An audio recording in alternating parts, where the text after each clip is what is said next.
Hey everyone, it's Daniel Elwood and Robert Johnson, the Last Nighters, and the Last Nighters are part of the Launchpad Media, where they're always launching new ideas in your direction. Check it out at thelaunchpadmedia.com. This is episode 72 of the show, and we are going to be talking about The Day the Earth Stood Still, both the original classic version from 1951 and the shoddy remake that they Heinz 57 years later made with Keanu Reeves as Klaatu.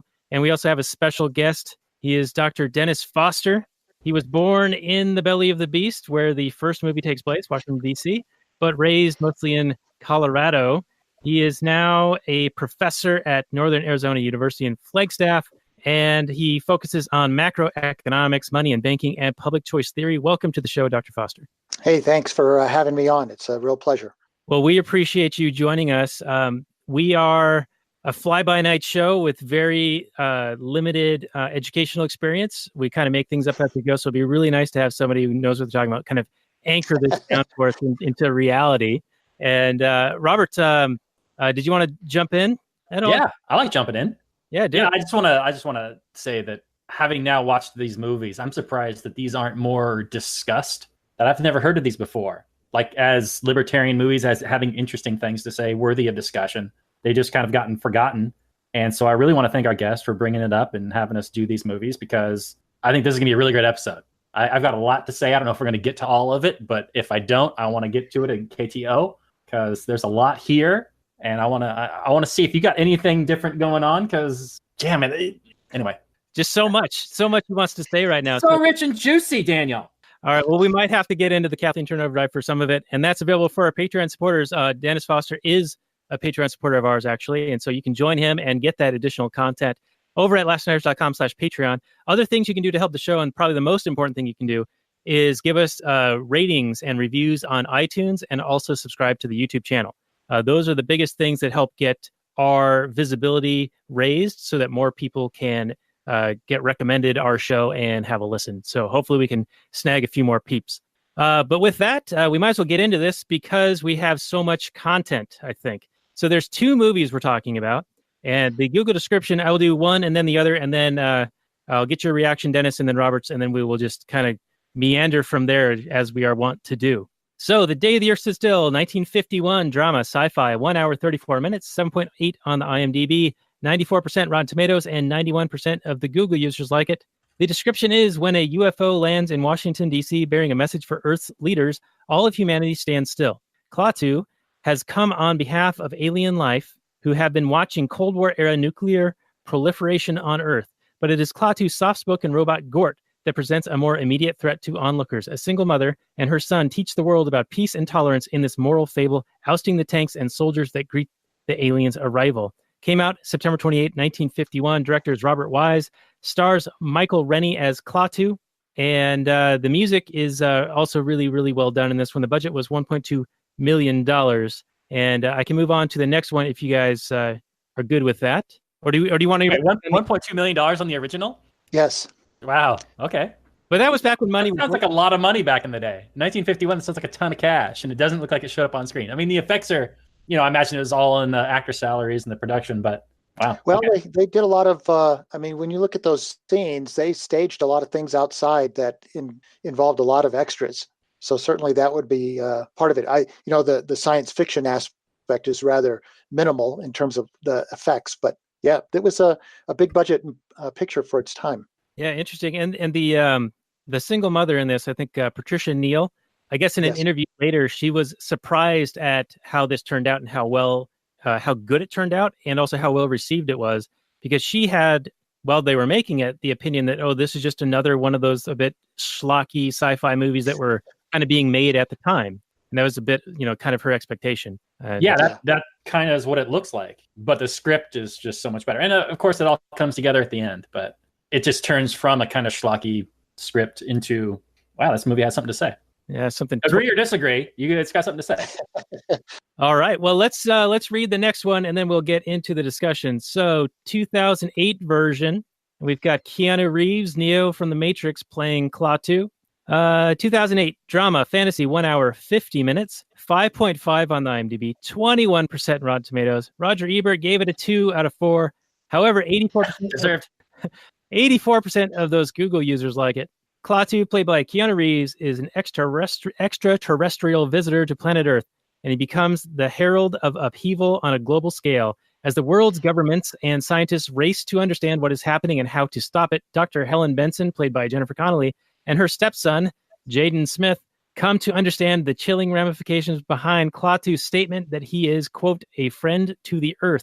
This came out December 12, 2008. Director Scott Derrickson, and the budget, I don't have the budget, I have the box office, $233.1 million. So I would imagine that this was a box office success if measured by how much it took in. But apparently people did not like this movie. The critics hated it. Dennis, your thoughts on both descriptions, and then we'll go to Robert. Yeah, I think they both come across pretty well. Gort was not soft-spoken, isn't that what it said in the first one? It did, yeah. Robot, yeah, he didn't say anything, so I guess that would be very soft-spoken.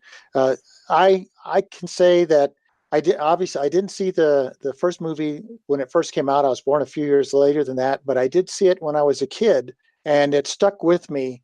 And I can remember quite vividly when the remake came out. I was very excited to see that, and just totally disappointed. It's just one of those things where, gosh, they could have done such a great job, and they did just a terrible job.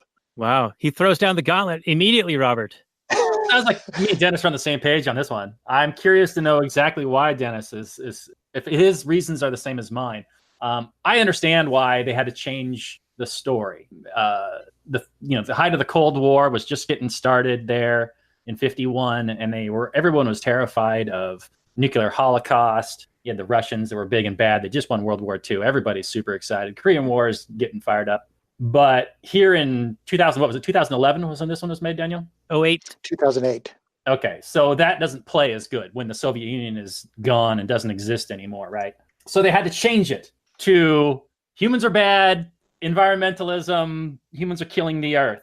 And the movie just kind of assumes its premise. Like, it doesn't make an argument for it. Doesn't say this is, here's some evidence as to why and how humans are killing the earth. Everyone just flat out agrees. Klaatu says, yeah, you're killing the earth. All the humans are instantly like, oh yeah, we're so terrible. We just kill the earth all the time. We just love killing the earth. We can totally change. Just give us a chance. But when they change it from Gort responding to aggression to the entire reason the space cop robots are made in the first one, to responding to aggression, like policing aggression, to now we're policing environmental destruction, it totally changes the entire movie. It doesn't make any sense. So the new movie, they never respond to human beings destroying the earth. Like, Gort still responds to violence in the second movie. Why?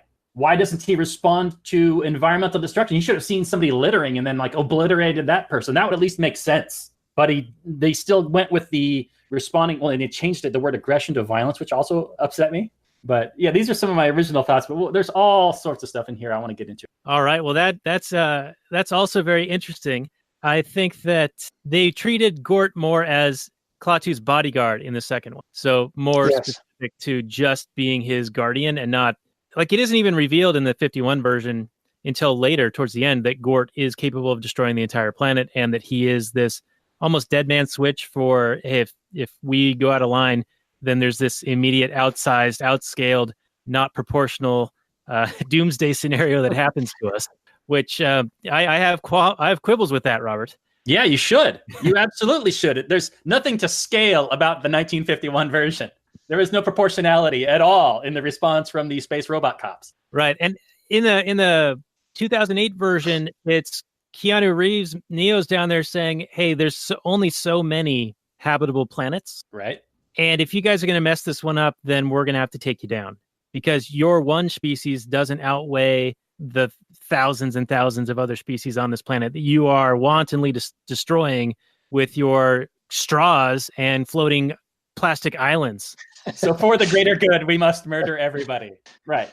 And we're not going to tell you how we came to that decision. Right. We're not going to make an argument. We're just going to claim it, and you're going to all bow down and lick our boots and agree with us for some reason, because these are the most spineless humans in history.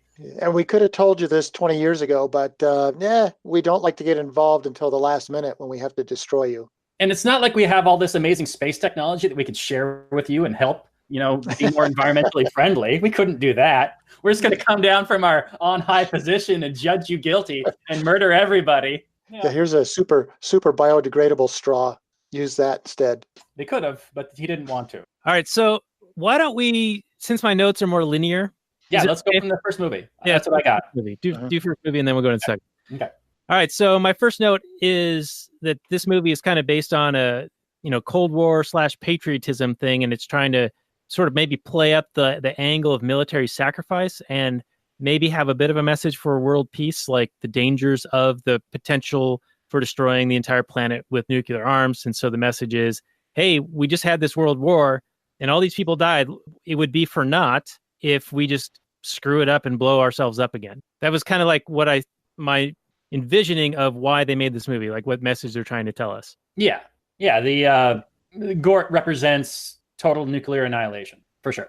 But my first note, if you want to hear about it, some of the writing is kind of fun. So, Klaatu comes to Earth and he's just like a normal dude, and he walks out of the ship and the soldiers instantly shoot him, which is the same in both versions. And then, they take Klaatu to, just some random doctor's office, which is pretty sweet. I love the low-tech look of 1951 version of everything. It's just like some rando place. But anyway, he escapes and he joins this little family who has a room for rent. And he's sitting down to dinner and they're all having this discussion.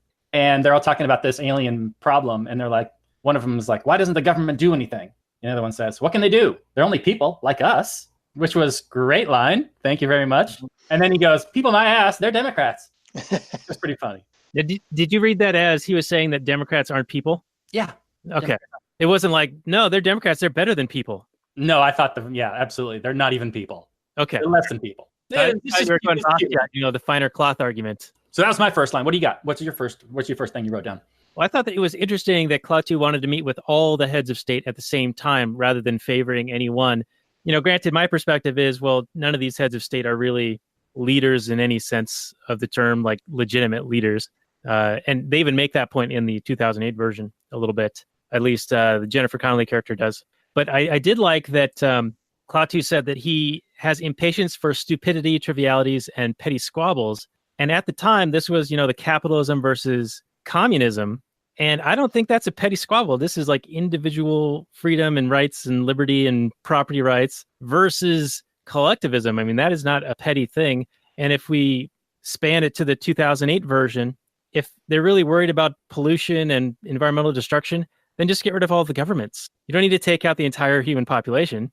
The biggest polluter is the government and not allowing property rights to be exercised properly. So anyway, that's my first note was his impatience for stupidity and his not wanting to favor any particular group ahead of another.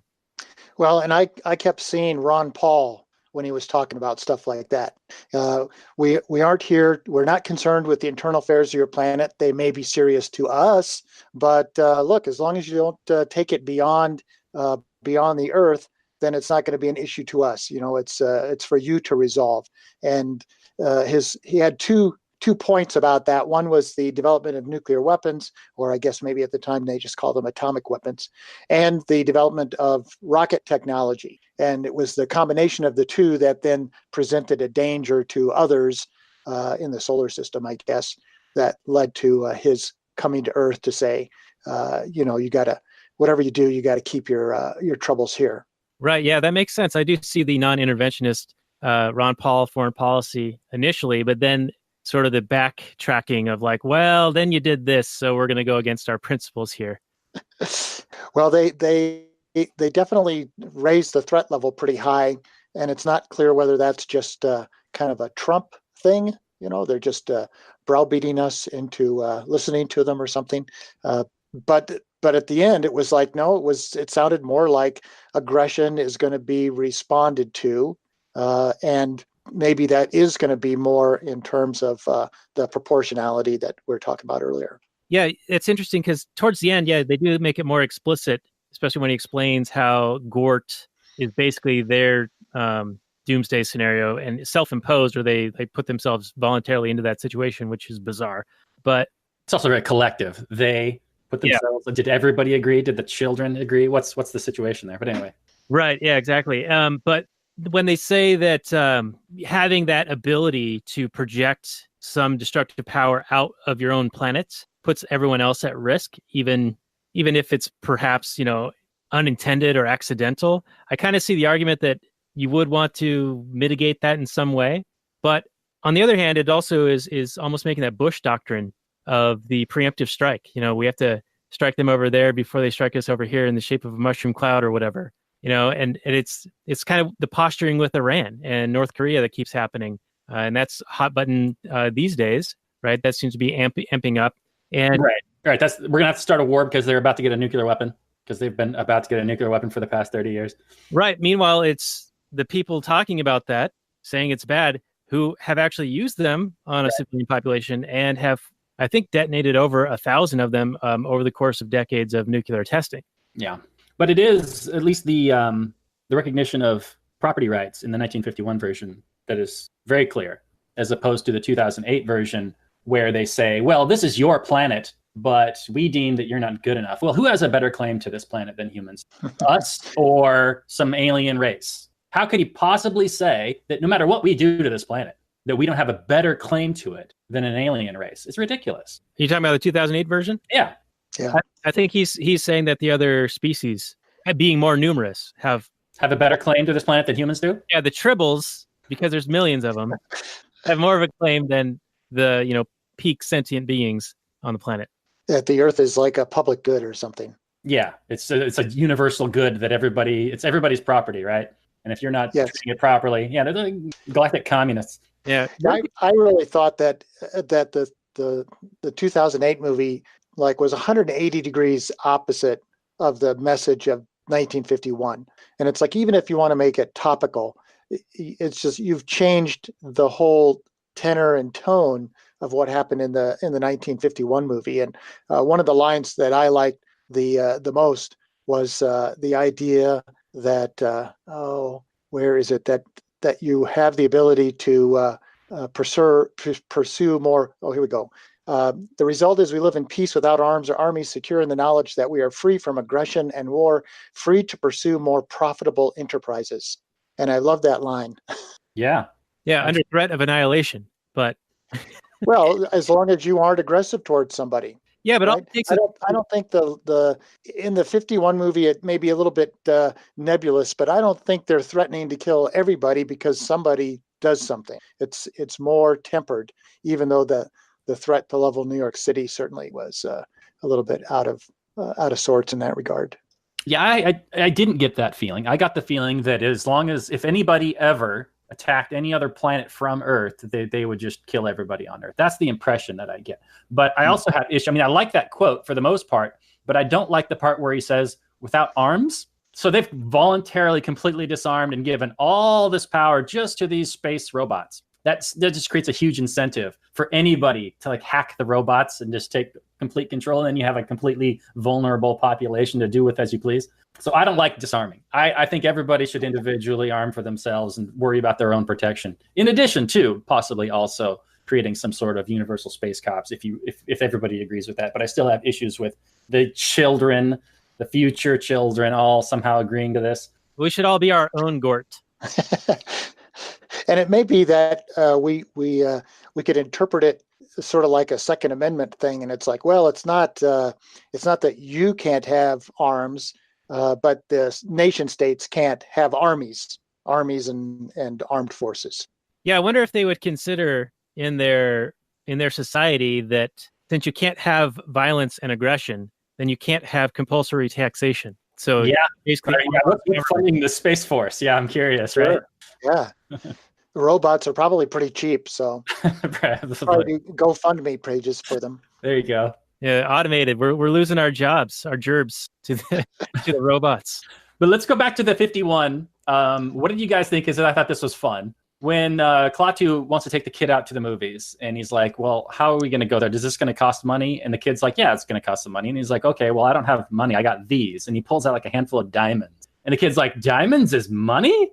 And he's like, yeah, this is what we use for money and where I come from, which is ridiculous because diamonds are not divisible. How are you going to break the change? Like, I Well, mean, maybe you spend $3 for like $3 or whatever happened. it does depend on the supply. Maybe their supply is very high, and diamonds to them are like copper to us. It could be. Those could be like 3 pennies that he pulls out of his pocket. He could be a very poor Klaatu. Right. But I've also heard that diamonds are each unique and there's different levels of clarity, and if there's imperfections or what do they call them, like little facets. And yeah, right. so you can't actually compare them as easily for, like this is an ounce of gold, it's an ounce of gold. It doesn't matter if it's all scratched up or not. Whereas a diamond, you could have the same weight of diamond, but you've got a bunch of little shards, or you've got this little perfect high clarity, really rare version, like what do they call it, the Nile or the blue one? Yeah. Mm-hmm. So diamonds don't make a good money just for that. Well, we don't know that is the characteristic of these diamonds, though. The character, Hugh Marlowe's character Tom, takes him to a jeweler, right? The jeweler says these are not diamonds from Earth or something to that tune. Something. Yeah, he says he's never seen them before, the like of which they've never come from Earth or whatever. So maybe they are all identical. Maybe it's like some kind of different kind of diamond. What I thought was cool about it was that that the rest of the universe or whatever uses commodity money. Yeah, that is fun. Yeah. It's not just some fiat thing. That's true. No, yeah, it's like actual commodity money. And the other thing I noted about that was the whole subjective value issue. That the little kid says, "Don't tell mom because she doesn't like me to steal from people." Right. And I go, well, it's all about subjective value. If it's worth it to him to give him up for the $2 bills to go see the movie, then it's worth it to him. Sure, yeah, absolutely right. I heard him say that, and I was like, well, he knows in his opinion, he's ripping Klaatu off big time. I would think the same thing. I would hope you would. That's only his subjective value, right? Right. But according to him, these are like nothing to him. Or maybe he just made them in a microwave or something. We don't know. Yeah. Maybe they're diamond geek, like from QVC. You guys ever see the cut glass? Yes. So one of the big things, they do this in both movies, is as soon as he lands, they treat him with hostility and make him a prisoner. And I wonder, how would you guys suggest that something like this be handled? You got some alien being, obviously from somewhere else. Would you react in a similar manner? Obviously you wouldn't shoot him, but would you have this kind of standoffishness and like wariness and, I don't know, try to like lock it down and all of those things? Well, I could see a government wanting to, think that they're in control. Cops are always wanting to control the situation, right? They're the ultimate authority in the military, and they're always the ones that, they have to be in control of the situation. So I could see them wanting to do that. However, you're obviously dealing with a superior technological race or whatever that is potentially way above your pay grade. So if you go messing with it and you do something wrong, you could have severe consequences. So I would think that a wait and see kind of approach, more like how it was handled in The Arrival. You guys remember that movie? You guys see that movie? Sure. Where the lady is a language expert and they're trying to communicate with these octopus squid monster guys. And they're very much trying to learn about each other as much as possible before anything really goes down, because you don't want to start some shit and not be able to back it up, right? You don't want to like piss somebody off and have the world get blown up. That just kind of makes sense to me. I think that was even true in Independence Day, wasn't it? When all those ships landed or arrived, they just kind of were waiting to see what they were going to do. Yeah. Then when they started blowing everything up, and then we're like, well, what's going to happen? We don't know. We'll try and make some contact with somebody and see what's going on. But yeah, in this movie, they're very much just start pointing guns at people and just gun them down. That's probably not the best idea.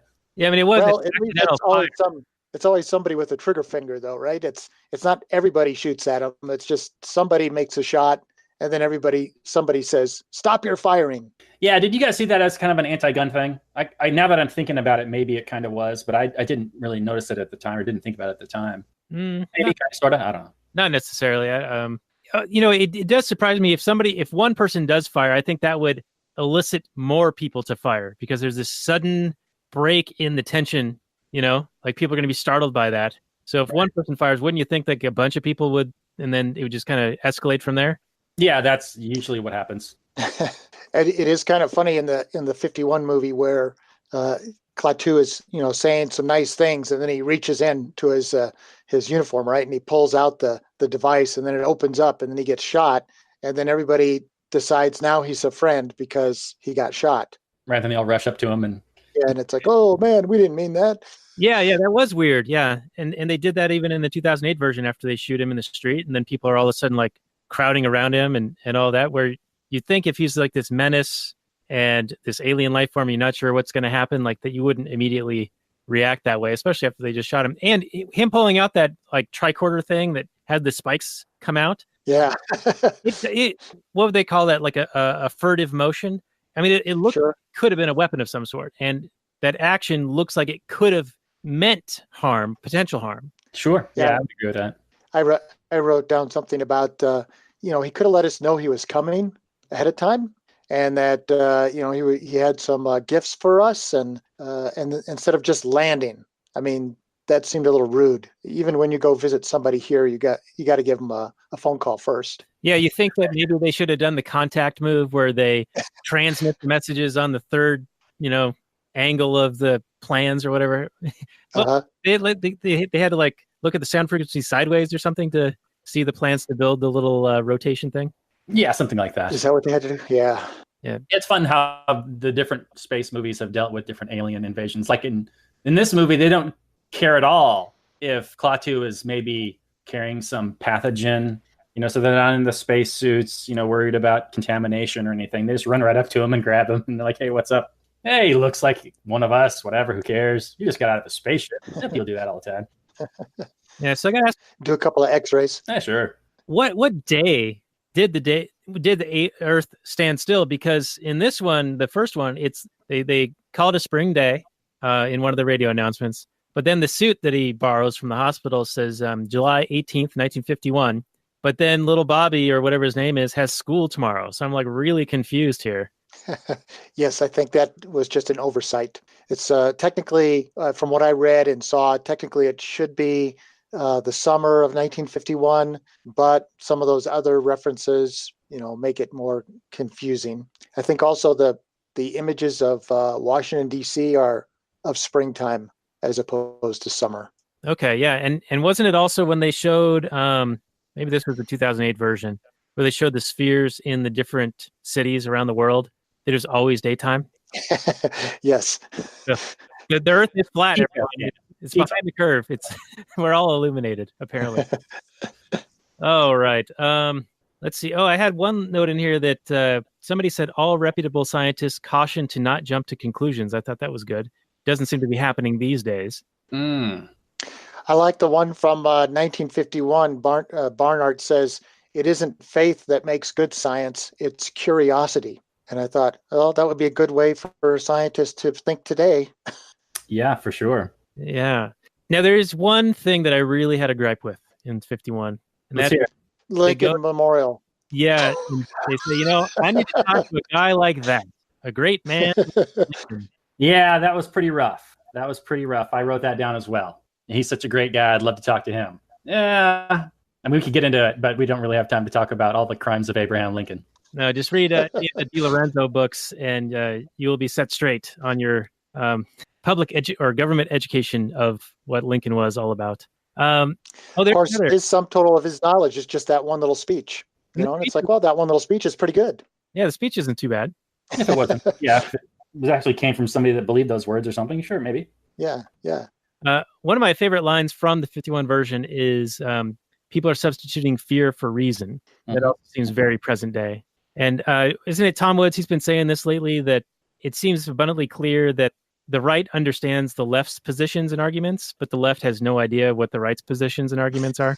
No, they think that the right is just pure evil. They are akin to Nazis, and if you are on the right, you hold destructive and violent and terrible views, and you're probably just a terrible person. Right. So they're basically reinforcing the fear. And I remember the election night in the aftermath, and Robert, you and I kind of we weren't live streaming, but we were live chatting as it was happening. Yes, we were. We were screenshotting people saying, "What are we going to tell our kids?" And I think one of my comments to you was, "Well, if you stop telling your kids that this potential candidate or potential president is this monster who's to be feared, then maybe you wouldn't have to walk it back later." If only.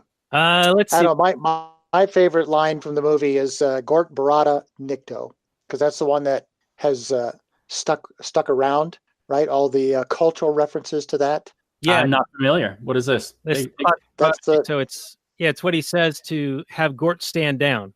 Patricia Neal has to relay that message to the robot so he doesn't destroy the Earth for Klaatu being shot, which seems a little extreme, getting back to the proportionality issue. But that line has kind of stuck around in sort of the culture. Fun. I like it when science fiction things stick around. Like you hear grok every once in a while. That's always nice. Or frack. Mm. And they say it in the 2008 version, but very early on. But yeah, because it's in the more immediate sense and not at the climax of the movie, I think it was more of just a nod, and it reinforces the concept that the new Gort is really just a bodyguard. So it was basically Klaatu saying, "No, Gort, don't defend me right now. Like, things are cool. Mm-hmm. We can destroy the Earth later." Yeah, we got plenty of time to destroy the Earth later. Like, or sinking the Rock of Gibraltar. As a little tidbit, if you're familiar with the movie Tron, have you guys done Tron? The original? I don't think the we've original Trons, but I don't know if the original has more in it than the remake does. In Alan's little cubicle, that would be who's the guy? Anyway, the next actor down under Bridges. In his cubicle, he's got the little sign that says Gort barada nikto. That's nice. I like this. So it shows up a little bit there. Yeah. And I actually bought an album back in the 1980s by a group called Klaatu. Oh, yeah? That at the time, there was this suspicion that maybe it was the Beatles had gotten back together and they were putting out music under this anonymous name of Klaatu. And then that turned out not to be the case. Oh, but Ringo Starr did an album where he used the spaceship and Gort on the cover.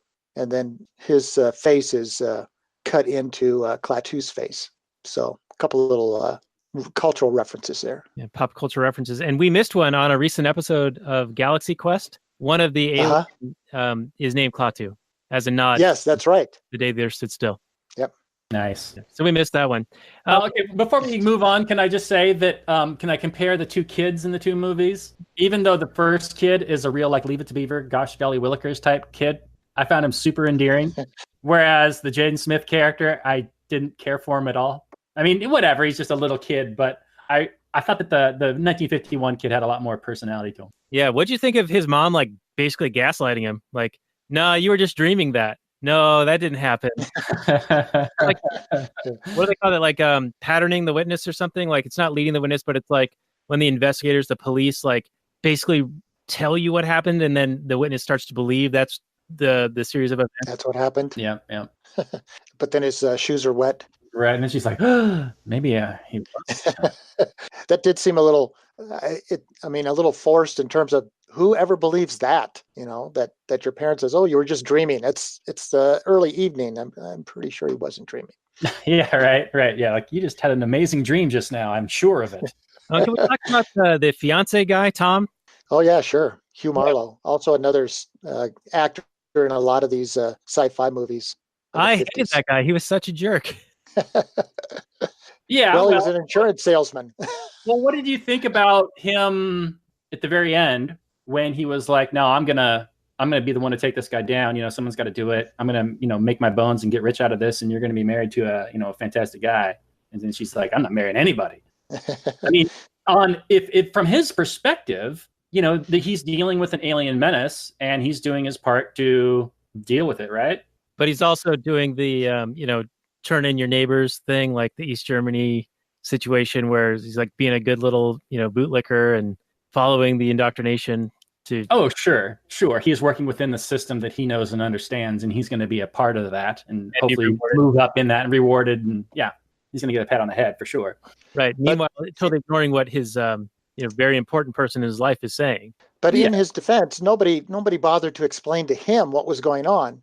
Right. Even when she has a chance and she goes to his office, she just goes, "You have to trust me." And it's like, well, why don't you just tell him, all the stuff about, well, he's from another planet and he's, here to warn us so that we don't get destroyed, and rally him to their side. Instead, it's, no, you just have to trust what I say. But then there's no movie. There you go. Well, and he would just have to tell her it was a dream. Right. Yeah, they kind of did him dirty. I think Dennis is right. All she had to do was actually treat him like a human being and explain something for like 30 seconds, and he wouldn't have been the counterforce there. Now, the diamonds that he took to the jewelers, were those the ones he found in the room, or were those the ones from Bobby? From Bobby, I thought. What did he It could find be in the room? both. Because he found like one diamond in the room. Okay. So to me, that's like, all right, you go into some guy's room and you steal a diamond and you're the good guy? Well, he just found it on the floor and thought, wow, this is weird. This guy's got a diamond. Maybe there's something nefarious about his activities. Yeah, they thought he was like a diamond trader, a diamond thief. Remember? That's what the kid's theory was. Maybe he worked for De Beers. I mean, they do. They're renting a room to the guy. They do kind of have an incentive to know a little bit about him. If he is a diamond thief, he is bringing undue risk upon their situation. I'd agree with that. Sure. Yeah. Yeah. My last comment on the 51 version before we get into 2008 version, and yeah, we are running out of time. This might have to be an extra super duper long episode because it's 2 movies packed into one. And Dennis, if you've got time, I'm good. Oh, sure. Yeah. So I liked how Klaatu was able to selectively shut down the Earth. I mean, that's the day the Earth stood still. That's the demonstration of power, which I think should have been a very central point to our discussion. But the demonstrating the capacity to cause them harm without causing them harm. And he actually selectively kept planes in the air and hospitals operating and all those things, and apparently watches working. Yes. Yeah, that's maybe an oversight. But that was like Barnhart had said, well, you have to demonstrate your ability to cause harm without, you could level New York City or you could sink the Rock of Gibraltar, but those would be destructive and scary to people. Whereas this other thing where you shut everything down, people are going to take notice. Although, again, it doesn't work if you don't tell everybody you're going to do it. Yeah, that's true. Right? Isn't that? I mean, it's like you should be saying, hey, look, here's I'm going to demonstrate the fact that we're serious about this and you need to listen to us. So you need to do Instead, it just happens. You need to be up on the screen, get me the leaders of the world on television right now. And be like, awesome lethality of the Alan Parsons Project. Back then, it would have had to be on radio, though, because that seemed to be the major media. Right. So, Daniel, do you have some kind of a problem with Klaatu's aggression in that situation? No, I'm okay with that one. And I thought it was a clever response to the conundrum that Barnhart was basically pointing out, that you need to come up with something that demonstrates this power without killing a bunch of innocent people. Right. Yeah. All right. Yeah, man. So anyway, do we want to get into the end of the film before we move on to 2008? I mean, we've already talked about it a little bit here. Yeah, let's go for it. So Klaatu's goal is the complete elimination of aggression. And he's kind of a little bit fuzzy about the creation of this intergalactic space force of Gorts. But they claim that in matters of aggression, we have given them absolute power over us. So I'm assuming that they've set something in motion and they can't stop it or change it. That's what I take away from that, which is kind of strange. I mean, that you would not allow it to change with the times, to add on more responsibilities or less, given nuance and that sort of thing. It's like a set it and forget it, like apocalypse thing. And it could really turn around and bite you in the ass. Like, there's a lot of science fiction movies where technology gets out of control and like Terminators are killing everybody and, that sort of thing. But I do appreciate that it's for the elimination of aggression and they're actually pointing out the issue. It's not, that words are bad and words hurt feelings. It's that aggression has occurred and that's what's wrong. It's almost like if we all agree in the non-aggression principle, the next question is, how do we enforce it? And that was what was cool about this movie to me, is that, well, here's a mechanism. It may have some flaws and there may be some issues still, but it seemed to be a movement in that right direction.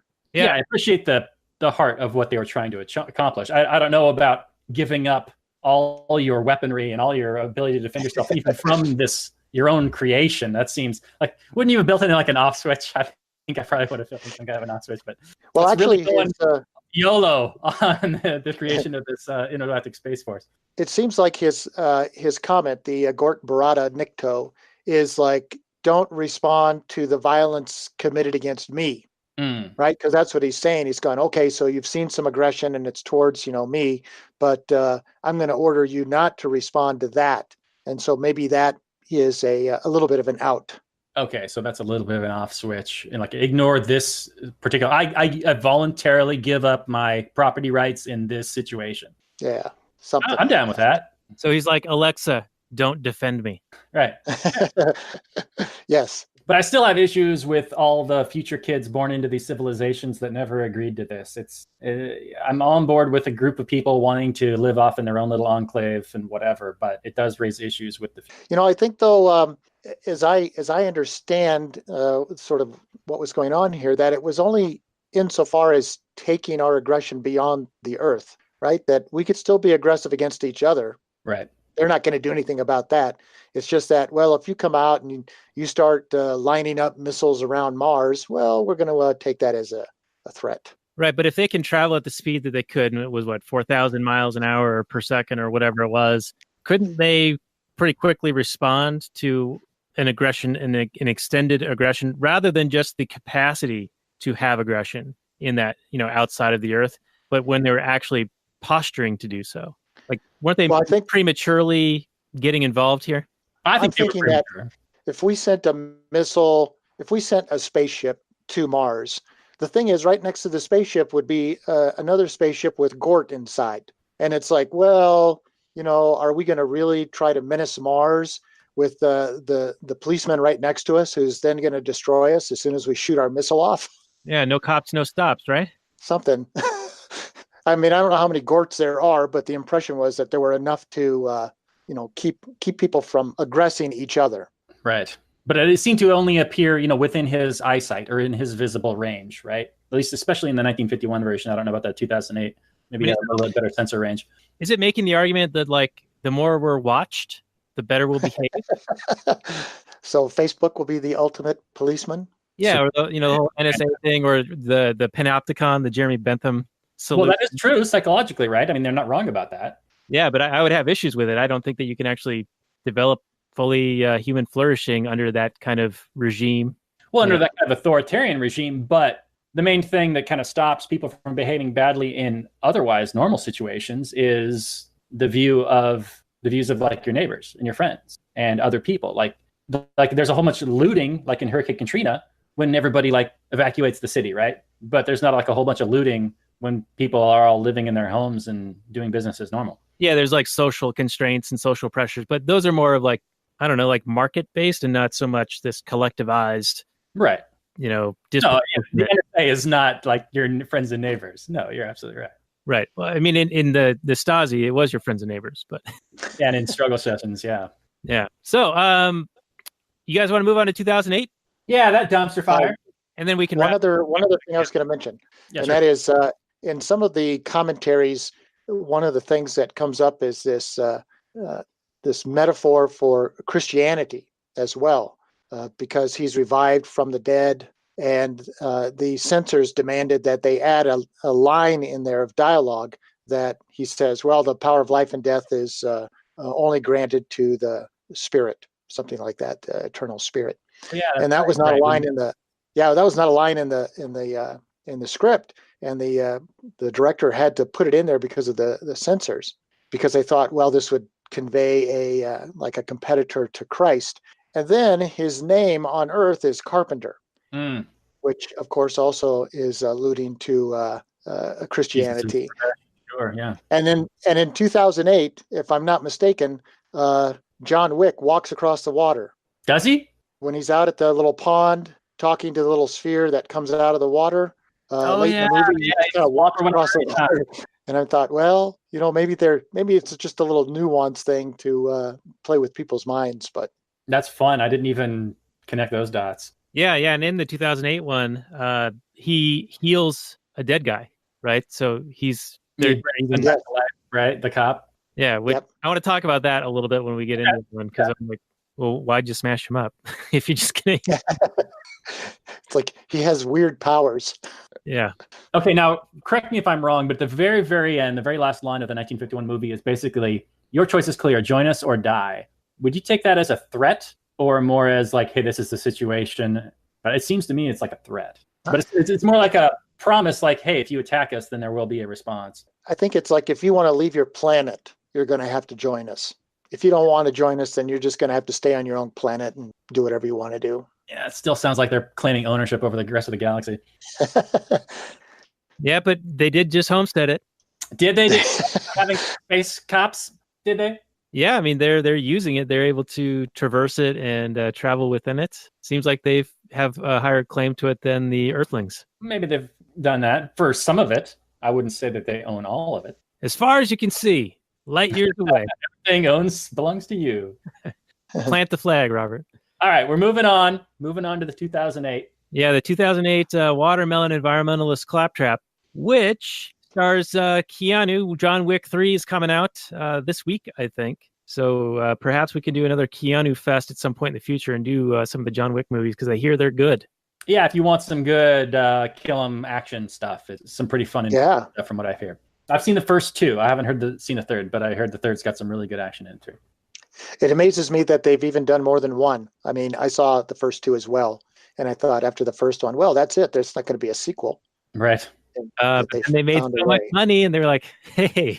Franchise, baby! I might add a note here that, in my mind, the only successful movie after the 2008, The Day the Earth Stood Still, Keanu Reeves had kind of a dry spell until John Wick. So maybe there is some justice in the universe. Yeah, I would agree. I mean, you're going to have to sit out the next. He's done some decent movies. Right. Yeah, he's the Matrix Man, and now he's the Wick Man, and other than that, kind of had some filler stuff in between. Yeah, from 2008 to John Wick, not a very good time. Not so much. So where do you want to get in with this first start off with the 2008? I kind of want to talk about how there's this doctor lady, and she gets a call in the middle of the night, and then these random feds are like, "You're coming with us," and she's like, "Am I under arrest?" And they're like, "No." Well, we're taking you into federal custody, and she's like, "Okay, I guess." Why? The whole time I was like, I ain't going with you. Why? Why should I go with you? But of course, the movie has to happen. But yeah, it was definitely a kidnap scene, and I really enjoyed her line when they said, "Well, it's a national security matter," and she says, "Well, national security means whatever you want it to mean." Yeah, yeah, it's different than what we saw in some earlier movies. I'm trying to think. Maybe Stargate was kind of like that. Andromeda Strain, which was also a movie directed by Robert Wise, by the way, where everybody knows they're on the list for when there's this kind of problem and they get called, right? Mm-hmm. And somebody from the military shows up at their door and they say, okay, you got to come now. But in this case, I was struck by the same thing. It's like she's on a list and she doesn't even know she's on the list. Right. It's like she was added to the list by this other guy. Well, Matt Damon put her on there. John Hamm character. Yeah. He put her on there probably without telling her because it seemed like some of the other guys knew because they had been participating in previous exercises, and then they knew that this one was different, that this one was real. But I got to ask, if they know that this thing is coming towards the Earth and it's going to hit Manhattan, and they're supposed to assess the aftermath and how we're going to recover from this, even though the one guy figures out, well, there is no recovery at this speed, ain't nothing going to happen. We're going to sterilize the planet. But if the theater is, hey, we're going to try to rebuild from this, why would you fly a helicopter into the blast zone? Makes no sense. Wouldn't they get wiped out because they'd be right in the middle of it? Yeah, you'd go down to a bunker, I would think. That's what you do in every other movie. In the Terminator 2, Terminator 3, I think it's a race to get to like some bunker in the desert to try to survive the global annihilation. I wouldn't go to intercept it with this helicopter. Yeah, it doesn't make a lot of sense. Yeah, I mean, if you're just going to watch it, well, I mean, okay, fine. And it does slow down and land, but they don't know. Yeah, they didn't know that was going to happen. Right. So anyway, that was just weird. But I got to say that the new Gort, when he lands, he's huge and menacing and like fluidly moving, and he's badass in this, at least initially. When he later turns into like these little bug things, I think, where he's this swarm of locusts, I kind of think that was kind of weak. But when he was like this combat robot, 30 feet tall, that was pretty cool. Yeah, I guess. I mean, he looked better than a dude in a suit. Like a cheap suit thing from the 51 version, but I still don't like this Gort at all. He didn't make any sense in terms of the mission. It seemed like in this version, like these space alien people have lived among us and they're sitting there silently evaluating us and judging us. And they're like, well, this decision has come down from on high and we're gonna kill everybody. So what is Keanu's mission here? He's just here to tell us that he's gonna kill everybody? Because at no point in time are they looking for any kind of a change in humanity, right? They just say, well, you can't change. You never do change. And humans never demonstrate change. That was one of my big problems with Klaatu. Klaatu seems to, they're Gort at the very end of the movie. He's a big swarm of bugs. and Keanu's kind of holding him off psychically with his psychic electrical powers or whatever, and they're in that like tunnel thing, and he goes, and she like cares about her son. Well, that was never the issue. It was never the issue that, oh, humans just don't care about their kids, so we're just going to kill everybody. So Keanu sees her caring about her son, and then he changes his mind about killing everybody. His issue was that humans destroy the planet. It wasn't that they don't care about the kids, so why did he change his mind? No, they telegraph it way earlier when he's talking to the old Chinese dude. The Chinese dude has been living there for so long, and he agrees that, yeah, they are destructive, but I want to die here also because I see the other side. I see the humanity and the love and the opposite side of their destructive nature that makes it all worthwhile, the humanity of it. And the turn doesn't actually happen in that tunnel. It happens on the bridge when this kid who had earlier said, oh, we should kill that alien. If my dad were here, we would kill him. We'd wipe him out. And that kid is just spewing out that propaganda that he has this love for his father, and that's been co-opted by the government, by the military. Yeah. To think that that's how you solve your problem with violent aggression. But the turn is when the kid's about to fall off that little water bridge, and Keanu, the Neo Matrix, uses his Matrix powers and saves him. And the kid now likes him. That's the turn. That's the turn that switches Keanu's into liking humanity. That's Keanu's moment when he decides to save the kid because this bumbling kid almost falls off a bridge. Right. Yep. And it's like, well, I'm going to murder everybody, but now that this kid's about to fall off a bridge, I guess I can't kill everybody. What? It still begs the question of why would Keanu have the power to do this? Is he like in charge of all the aliens? Because the guy that was here, Mr. Wu, had been here for 70 years. Wouldn't he be in a better position to make this decision? Well, Neo went to get the report from the guy. Right. And the guy gives him a fairly positive report, and he just dismisses it, and he goes, no, we're doing it. I've already started the process, and we're not stopping. Well, it's like, well, let's wait. Government's work. I thought the report was, yes, they are destructive, and so therefore we need to proceed with the mission, but I don't want to leave. I want to die here. So it was more like, I'm going to do my duty and say, yes, we need to proceed with destroying the Earth or the humans, but I also want to die with them because I ended up liking them. Yeah, that's just stupid. All right, Robert. It's lazy writing at the very best. He's your problem now, Robert. Well, I just hated the humans in this movie. I hated every time that Keanu was like, humans are bad. You guys are blowing up the environment. Everybody's just like, yeah, we're sorry. We're super sorry. Yeah, we're totally terrible. It was the most like bootlicking, apologizing, like never apologize. Argue your point. Like, what exactly do you mean we're destroying the planet? What? You might, when I take a tree and I turn it into a house, is that destroying the planet? When I pollute some carbon into the air, is that destroying the planet? What is your argument? Who am I making whatever inhabitable for? All I'm doing is creating problems to be solved later on. And saying that we can't solve those problems is really self-defeating. Now, what else do I have to say about this? I mean, I know there's a lot in there, Robert. Well, there is. Well, while you're thinking on that, okay. the other thing they kept saying was, well, why aren't you listening to these brilliant scientists? Why are you ignoring all these people? They know what to tell you to do. And it was almost that, progressive movement, like, or we're going to defer to the experts thing, but now you're ignoring them because you're selfish and mean or just too dumb. Well, and even the end, what is he comes to, I guess, recognize this truth that the professor tells him that, well, when you're faced with calamity, then you will change, right? Because isn't that what he gleaned from Klaatu, is that they were the same, but when their sun was going to explode, they said, well, we better do something to preserve us. And so it's like, well, why can't we be the same way as that? I thought that was with calamity will change as well. I thought that was a good argument. And that was played out on a small scale with the kid falling off the bridge. That was his little calamity. Yeah, I didn't buy that. He should have let the kid fall.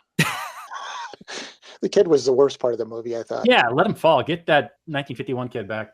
But I mean, tell me, he's basically saying that humans are bad because we pollute, or we change the environment to suit us better, and we wear, like externalities or something. I'm not exactly sure what his argument is, because it's just a claim that Klaatu makes and then everybody goes along with, but nobody ever challenges him on it. Like, I guarantee you, if you go to Klaatu's planet, they have altered their environment to suit their needs from its original state. So have they destroyed their environment? No, they've changed it and altered it to better suit them. 110,000,000,000% chance that the world is in a more preferable state for humans than it was 1,000 years ago. Because we keep changing it to better suit us. Every time we chop a couple trees in the Amazon, that is some guy clearing room to make a farm or what have you. You could argue that that's environmental destruction for the birds and the chickens in the forest, but it's better for that human being. And either you're on team human or you're not. And I'm on team human. I think by extension, it's like if you want us to have more concern for the earth, we already know the answer is to raise our standard of living. The higher our standard of living is, the more we end up extending our concern to issues like that, to preserve the environment and so on and so forth. And so it's like, well, why didn't they just come here with boatloads of gold or diamonds? Well, that would just devalue the gold, Dennis. Well, yes, I was trying just to say, well, the idea is that we just need to be richer. Yeah, well, he even mentions that, even all this great alien technology we have wouldn't help you because it's in your nature to be this destructive. Humans are a disease and a plague on the world, as Agent Smith or David Attenborough would say. What's harmful for one species to the Lincoln Memorial, beneficial for another species. This is all very subjective. This on his ivory tower calling down judgments on humanity. Well, Robert, so I would argue that there is kind of a middle ground between your position of, any of this environmental, quote unquote, destruction benefiting individuals. I think only in the non-cronyist sense. Like if it's a government kind of crony deal, then it is a misallocation and probably more destructive than it otherwise would have been had individual sovereign property rights been respected. Well, you're talking to an anarcho-capitalist here, Daniel, so of course I'm going to agree with that. But if the argument is this alien coming down from space and saying you're destroying the planet, first of all, I would say, yeah, well, it's our planet to do with as we will, and we're changing it to benefit us. Of course, we're going to. I mean, if bears ruled the world, they would make it more suitable for being a bear. That's just the nature of what the dominant species is going to do. If they have the capacity to do so. Yeah. Well, if they had little thumbs, whatever. You got to have the bear. You got the big berry paws. They can't really grab onto stuff. Got these bear claws. You don't know what to do with the bunny. So it just seemed like a whole lot of judgment from somebody that really had no basis to judge us. Now, what do you think about, though, if from his perspective and his very limited perspective, that it would appear as if humans are the ones changing the environment, quote unquote, polluting or destroying the environment, but it's because he doesn't have the context or more full understanding to even have the argument, so he's just seeing it from a very narrow view, from space, from far away, like, hey, there's pollution now, there's whatever.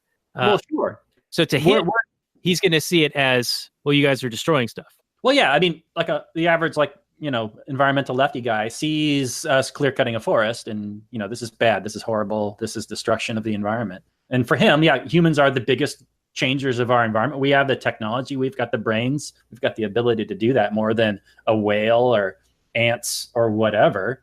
But just because we change it from one state to another, because we act purposefully to change things, doesn't mean it's necessarily a terrible thing. I mean, what does he mean by the planet is dying? What does that even mean? It's like the core is going to go cold and it's going to be a lifeless rock? No, that's not what he's talking about. He's talking about some oil spilling into the ocean or something. If you look back on the history of the planet, it's gone through way more catastrophic change than anything humans have ever done. And this is even back when we had 23 years left. 12 years left. Although she's gone back on that now. Now she says that was a joke. Yeah, I mean, the argument, I think, is it starts right there. It's like you're saying that this is the case, but you haven't proven anything. You're just assuming that everybody agree. Oh yeah, we've been wrecking the world, and we don't know how to preserve it. And what did he say? That if we destroy the earth, we destroy humanity. But if we destroy humanity, then we won't have destroyed the earth. Right? That's his calculus. Right. And it's like, well, that just doesn't even make sense. That that we would end up destroying the earth, which would destroy us. I mean, as long as we do have property rights and we do have markets, that won't happen. So maybe it's really a paean against the Green New Deal. Well, yeah, and it's just an ignorance of economics. I mean, if there's something desirable, or human action. Yeah, people will seek to fill it. So there is a desire for more, quote, environmentally friendly whatever. Well, there's people jumping in to provide that service. It's a great marketing tactic to say that we're environmentally friendly. People prefer to support that stuff. Sure. All right, so And I got then a few. it still begs the question of why did he even come here? What was his purpose in coming here? Just to tell us that we were going to get destroyed? Yeah. Oh, by the way, I'm going to kill you here at the end of the movie. Okay. Yeah. And we decided to clone ourselves into this body that we stole some DNA from back in 1928. Yeah. Right? Isn't that what they did? Yeah. Keanu was like this ice climber dude who found an orb and then got knocked out, and they took some of his DNA and then they rebirthed him onto Earth, which I actually thought that was kind of cool, having him kind of have to go through that birthing process to be able to adapt to the environment here. Yeah, that was kind of a clever idea. What did you think about his magic Vaseline? I was okay with that. That was his, protective organic spacesuit action. Yeah, but then he had a little vial of it and he rubbed it on his chest to cure his wounds and whatnot. Remember that? Yeah, and they did that in the 51 version too. Yeah, okay. Burt's Beeswax or something. It's organic Burt's Beeswax. It's vegan. Yeah. All right, so there's a couple of notes in here that I thought were kind of funny as I wrote them down. I wrote 54 minutes in, and I like it so far. So I was halfway through the movie, and I was like, I don't hate this movie. And then I wrote 102.47, and it's a new Green Deal. Fuck. Yeah. Yeah. I have WTF written all over the place. But if I change my perspective a little bit, because you got to remember this was made in 2008, not 2016 or more recent, to where these people really take this stuff literally. Maybe this sort of paved the path for today in a way because it's popular culture and it's kind of helping form attitudes. Mm-hmm. But if I look at it as just the MacGuffin and it's a misunderstanding, but it propels the story forward, it's Klaatu from his perspective sees the human race as causing this problem. And then he comes here to deal with the problem because there's so few planets that are habitable. Scarcity makes them valuable. They're rare. And so they have a vested interest in making sure that it remains habitable. So that's their perspective coming down here to make sure that, because his planet died, right? Because the sun blew up or whatever. And there were very few other planets. So because they have the capacity, they've homesteaded the ability to traverse the galaxy and know how many habitable planets there are, they want to maintain this one. It becomes very, very valuable to them. So they're not going to wipe out the entire planet. In fact, they're doing a Noah's Ark thing. They're sucking up the animals and getting them offers so that then when they do destroy the human race, then they can repopulate the Earth with the other animals and other species. Seems very complicated. Yeah, I thought that was what they were doing too. Killing all the humans. Yeah, they're there to take care of the plague, the human plague. But then they're going to are good. Say that again. We're the bad species, and all the other species are good. From the perspective of Klaatu and his, genetically superior alien race.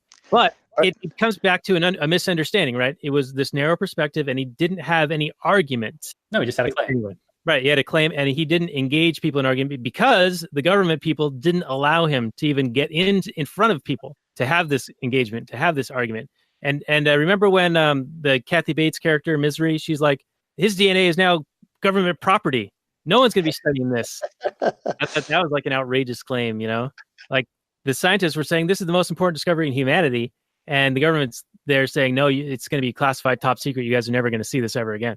Right. So just thwarting human discovery right there. That's an example of what the GOV does for you.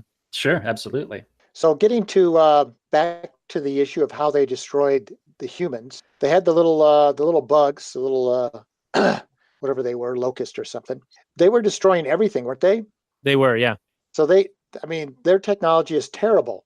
They have the ability to destroy everything as opposed to selectively destroying just humans. Yeah, it should have just been like a plague or something that only affects humans. Yeah. Wanted to just kill humans. Yeah, because otherwise they got to go through the whole ARC stuff. Yeah, the 51 version, they're far more selective in pinpointing where they demonstrate their power, right? And they have that half an hour, like, no electricity thing. Whereas in this one, I guess the day the Earth stood still is more of the awe or everyone's rapt attention around this event. Like, it sort of loses that whole... Yeah, there was no warning. Yeah, and there was no demonstration. Day the Earth stood still, like, moment in this one. Well, there was that time when everybody was looking at the orbs. And wasn't there also a moment towards the end when they were kind of like all the power went out or something? Or maybe not. Maybe I'm forgetting. Yeah, something like that did happen. Yeah, maybe that was the time that the Earth stood still in the remake. I don't remember exactly. Okay, so it just wasn't as central as a pivot point as it was. Yeah, Like they were just making their point, showing their power. It was I think it was just step one in the process. in the process of exterminate. Yeah. First, turn off the power, then let go of the bugs. Did you control alt delete? Did you delete your cookies? Is it turned on? So I want to ask about the new Gort a little bit, where they seal him up and then somehow they magically have this like tunnel to transport him down into the earth, and then they've got this like blast furnace thing where he's in. Yep. Why are they obsessed with penetrating Gort? Like the government guy is like, we got to get into this Gort. Well, he broke the diamond drill. We got to get in there. We got to. Like, what do they hope to accomplish by drilling a hole in him? Well, isn't he's the only physical manifestation that they can try to deal with. I don't think they can do anything about the orbs. Those seem to be, I guess, visually nebulous, and they're unable to do anything about that. But at least with Gort, they have the ability. I presume that they moved him once they crated him up, that they moved him to wherever that silo was. Right. And so then it's like, well, if we can figure out how to dismantle him or whatever, then that'll solve this problem. Yeah, if we could learn about him, we could fight back or something. Okay, well, I guess I'll buy that a little bit. Of course, in the original, they did they tried to break into the spaceship as well. Yeah, that a guy with a blowtorch, and he's like, I can't even scratch it or whatever. Yeah. Yeah, so I was thinking that the Gort would escape like he did in the first one when they had him in that carbonite or whatever it was, the plastic. Mhm. The original Gort's able to get out of that and then vaporize a couple of army sentries. But the second one, he doesn't even try to escape it. And I wonder if it's because he had been told to stand down and so not even defend himself. But then why does he activate when he's in the blast furnace thing? Yeah, you would think he would have responded to, if he's only programmed to respond to aggression or violence, as Keanu calls it, being trapped in those box would seem like an aggression act to me. Yeah. Being kidnapped, that's an act of aggression, and then taken to this place. And then, it's only when they fire the blast furnace that he actually activates and turns into like little robo-locusts. See, I'm not sure that he serves the same purpose, that he is the mechanism for destroying the earth, right? That's why they brought him. And so then when he turns into the little bugs, that's just the process at work. And it doesn't matter where he is. He could be encased in plastic or in the little silo or anywhere else. Once the process, starts, those little bugs are going to chew up everything.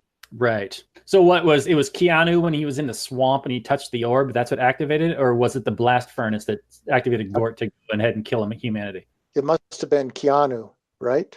That's what I thought it was, that he had made up his mind and then he activated him and then he changed his mind later on for some reason. When he saves the kid. I'm skeptical about that. Saving the kid, that makes no sense. Nothing. Maybe it was so that he just realizes, oh yeah, I guess I don't want everyone to die. Is that what's going on? Yeah, he saw the kid change from wanting him dead to liking him. So he saw that humans demonstrated the ability to change when they were on the brink on a crisis. Falling off the bridge, this little crisis. That makes these aliens quite superficial, doesn't it? They're really just Kardashians. They're not deep thinkers, these aliens. No, they're dumb. They don't.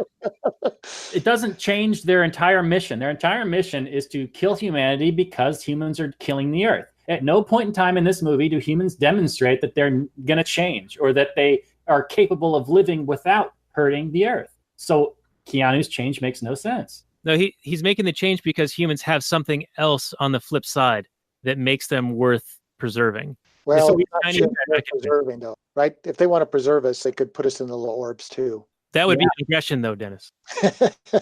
Right. They could preserve us by putting in some orbs, taking us from outer space, but it still doesn't change the fact that us bad, evil humans are still going to kill the earth. We're still killing it, right? According to him. Right, until he has a discussion with somebody capable of articulating the argument to the negative. But see, it'll be another 10 years before Thanos comes up with his, let's kill half of everybody. So he's only half as evil. Well, I think half of all people in the universe. Yeah, it's another Thanos argument. Really awesome. I love the humans equals evil argument. Although I will say, this is a thread in the most extreme part of the environmental movement, that humans are a plague, that we aren't really part of the natural system, and that it would be good to get rid of humans. but it's always been a real minority view, and it really shocks me that it shows up as sort of the basic premise for this movie. Well, and if you actually believe it, it always struck me as very hypocritical or disingenuous. Because if you actually did believe that, there's a real easy way to reduce your carbon imprint, killing yourself. And none of these people ever do that. They just complain about all the other humans because they're the woke ones that realize how bad and evil humans are. So they got to stay alive to make sure they spread the word about how evil humans are. But if they really did believe it, they could just take the leap and axe themselves and, Not that we're advocating that. Well, there was a guy in New York. Do you remember the guy in New York, Central Park? They actually killed himself, set himself on fire, saying that, there's going to be one less human destroying the earth. I mean, there's one guy so far in the history of humans got through with their dumb argument. Yes. Yeah, I do remember that. Yeah. Yeah. And we do have a comment in the chat. He says, you know how old Fern Gully is? I don't think the environmentalist attitude is new. And I agree. I'm just saying that in more present day, it seems to be more in your face versus 10 years ago or whenever this movie was made. But it probably goes back to the 60s, right? When Silent Spring came out and they started really pushing this narrative. And now, of course, it's all over the government schools for the government day camp, indoctrination centers for kids, pushing this kind of stuff. So everyone thinks that the world's going to end, right around the corner. Yeah. I mean, you had Al Gore in 2001? Is that movie that came out? That he was saying that we're all going to be dead in 15 years or whatever. Or at least that the sea levels are it was all going to be too late or whatever if we didn't take immediate action and give him all the carbon credits or whatever. Yeah, we keep passing that point where the point of no return, and it's like, well, then give up already. Right. Just let us live our lives then. Make the best of it, everyone. Yeah. All right. My one last note on the 2008 version is the watch is not working at the end, and I think that is a subtle nod back to the original where the watch was working when it shouldn't have been. In the 1951 version. Fair enough. I mean, this movie does nod back to the 51 version. And there's a professor, what's his name, in both versions, right? Barnhart, yeah. That's fun. It's too bad that they completely bastardized perverted the entire first movie. Yeah, I like Barnhart in the first one. I didn't like him so much in this one, even though John Cleese is great. And John Wick does have to erase the blackboard in both movies. Yeah, right. But no, John and every other human, including John Cleese, are just whatever you say is true, alien guy. Oh, did you catch his what he got his Nobel Prize in? Yeah, it's biological altruism. What is that? I never heard of any such thing, but I thought it was funny because it's like, oh, well, he's the guy that needs to talk to Klaatu. The biological altruist. Yeah. I have a better solution. It's like killing everybody. All right. Any last notes before we get into final summary and review? I think we're well into extra length here. Yeah, we covered a lot of stuff. Yeah, I think I've gone through all my notes. All right, sounds good. Well, Robert, why don't you lead us off with final summary review? Give us a rating on both films, and I don't know. You could maybe do an average at the end for the overall concept. Or is that okay. I mean, well, I'm a big sci-fi fan, and I like movies that have claims, make statements. And the first movie. And he came out and said that the problem is aggression. I loved that. You don't get that anywhere else. I mean, you see it and people actively, act it out. The good guys are always reacting to the bad guys doing something, and that's why they're justified in killing them at the end or whatever. But you don't get people talking about it, saying, no, it's aggression. That's the case. That's the problem. That's why you're justified in doing what you do. So that was a lot of fun. The acting was all pretty good. It's a little bit hokey in the original, but that's just the way things were at the time. I don't understand if is that how kids really acted in the 50s? Gee, Wally. Gee, Beeve. Gosh, golly, Dad.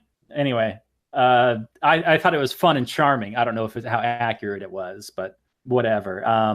Yeah, the special effects, are what they are for the time. But the story itself is fairly timeless. I enjoyed it way more than the remake.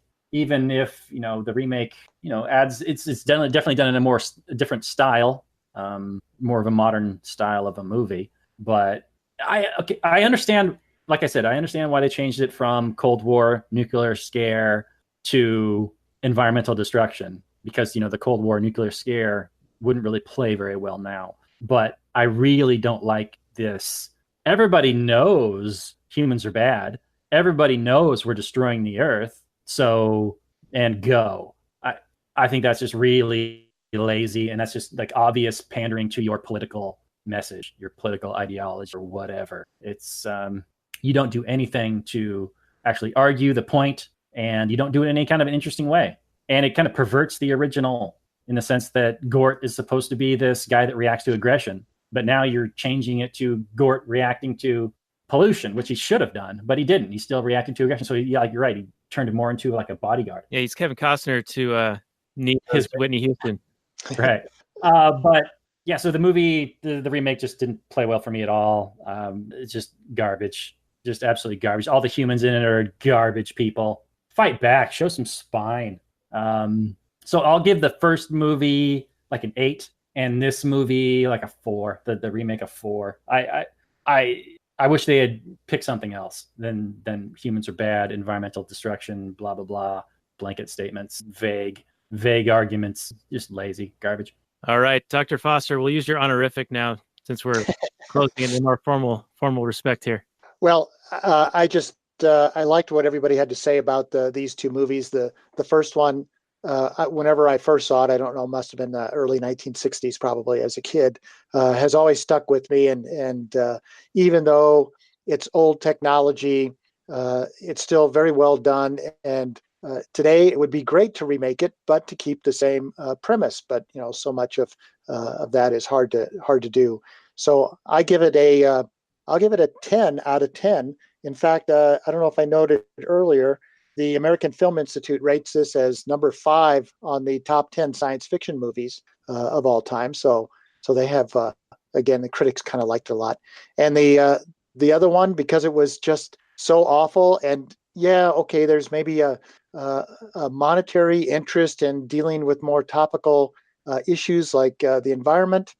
I think they could have done the same premise as the first movie, and it would have been successful. I mean, as I mentioned before, I was very excited when it came out and totally disappointed when I left the theater. So, but the special effects are cool, so I'll give it 2 stars for special effects and terrible story. Those are fantastic scores. I love them. Thank you. Yeah, that's a big spread. Huge spread. Suck it, Keanu. 10 versus 2. All right. Well, I think we had a really good discussion on this, and I enjoyed actually both movies. I feel like they actually complement each other in certain respects, because the first one, the issues I had with that was the disproportionality and the willingness to live under an authoritarian, totalitarian dictatorship almost of, if anyone steps out of line, you're going to be annihilated with the nuclear option. I felt like that constrains humanity and the free will and the ability to live a full life. Granted, violence and aggression are net negatives. They should not be tolerated, but I think it needs to be handled on a local level. And so I think we hit that on the head very early on when we were talking about being armed and having individual responsibility and having market forces provide remedies for services that are needed for like defense services and security. Robert Murphy has a great short book called Chaos Theory that kind of gets into a hypothetical of how something like that might work and how it would be better than the current system where the warlords actually have taken over. So the original movie, I'm going to go with a 9. I thought it was really good. It is a classic movie. I had never seen it before. And so, Dennis, thank you for suggesting this one. And also thank you for saying that we need to watch both of them, because in watching the second one, I actually bought into the story. I was riveted through the first half of it, actually. But when they get into the argument of the Chinese guy talking to Neo, and he's like, hey, yeah, they're bad and they're destroying stuff, but there's also this other side of them. There's this humanity. And I like that. I like that is that it's acknowledging that there are individuals and there's free will, and that they're not living under this surveillance state where they're going to be destroyed if anyone steps out of line. And so for me, the new one actually works pretty well. I just treat the watermelon message as the MacGuffin to keep the story going, to give it something that is a big enough threat that from the perspective of a very distant outsider, they would look at us and see a very narrow view of what's going on and come to the conclusion that the humans are the problem. Now, if they were not treated so poorly upon their arrival by the governments of the United States, then perhaps they could have had a dialogue and be like, no, you see, we're actually making it more habitable for humans. And, the real problem is the government's causing all this pollution. And if we respected property rights and had innovation and technology and free markets, we would actually solve for these problems. Then that would result in a much better resolution. And so I think that's something that we can work towards in present day, not just in a fantasy sci-fi movie. So the second one, I'm going to give it an 8. What the hell? So Robert, suck it. Heresy! Fight. Suck it, Daniel. I will fight you. I will fight you. So this has been our extra long episode on the day the Earth stood still. Two movies all wrapped up in one. Next week, Robert and I are going to do a Memorial Day episode talking about that great American hero, John Rambo. And we're going to do the Yeah, baby. original Rambo, Sylvester Stallone. Hey. I think it's going to be a lot of fun. And I think we've actually got a little bit of time before we need to record that one. So I might just go on a little Rambo binge and watch him shoot down a Hind helicopter with an arrow. Why wouldn't you? Like a true man. But I want to focus the discussion on the first one because I think it's going to have plenty to chew on. So join us next week for Rambo First Blood. That's the official title, right? Yeah, First Blood. Yeah. And then I think then First Blood Part 2. I forget. No, it's just maybe just Jan. And then Rambo. I don't remember. Yeah. Where the Afghanis are the good guys, I think. Yeah, the Mujahideen. Yeah, that's right. Yeah. Anyway, we'll refresh ourselves on that and then we'll record that one. So Dennis, Dr. Foster, thank you so much for being our guest. You actually wrote an article on your blog about the day the Earth stood still, so we will put that on the show notes page. That can be found at lastnighters.com/72. Do you have any blogs or websites or anything that you want to share with the audience before we say goodnight? I do have a blog site. It's called Kaibab Journal, but I haven't really kept up with the regular entries in that. If you're interested in hiking the Grand Canyon, on the other hand, I have a lot of Grand Canyon hiking stuff up there. All right, very good. Well, we'll post that down on the show notes page. And thank you guys very much for joining us. This can also be found on the Launchpad Media. Give us ratings on iTunes and subscribes on the old YouTubes. Help us out.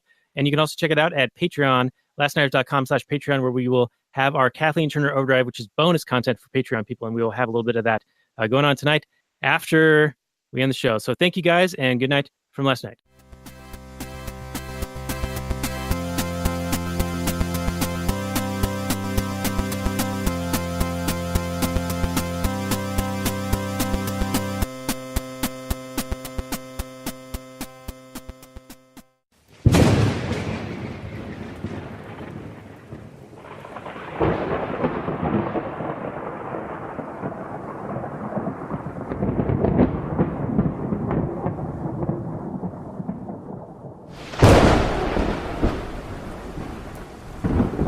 In the early days of the internet, radical libertarians were scattered, lonely, and faceless. Without direction, they resigned to scour the web, sifting through content providers in a wasteland plagued by YouTube demonetization, Facebook jail, and covert internet censorship. But then, in 2017, the Libertarian Union was formed.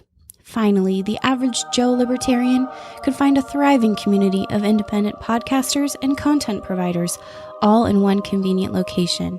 At Libertarian Union, we'll always have the latest news, interviews, discussions, and even movie reviews. With hundreds of episodes and more added all the time, you'll always find something fresh at libertarianunion.com.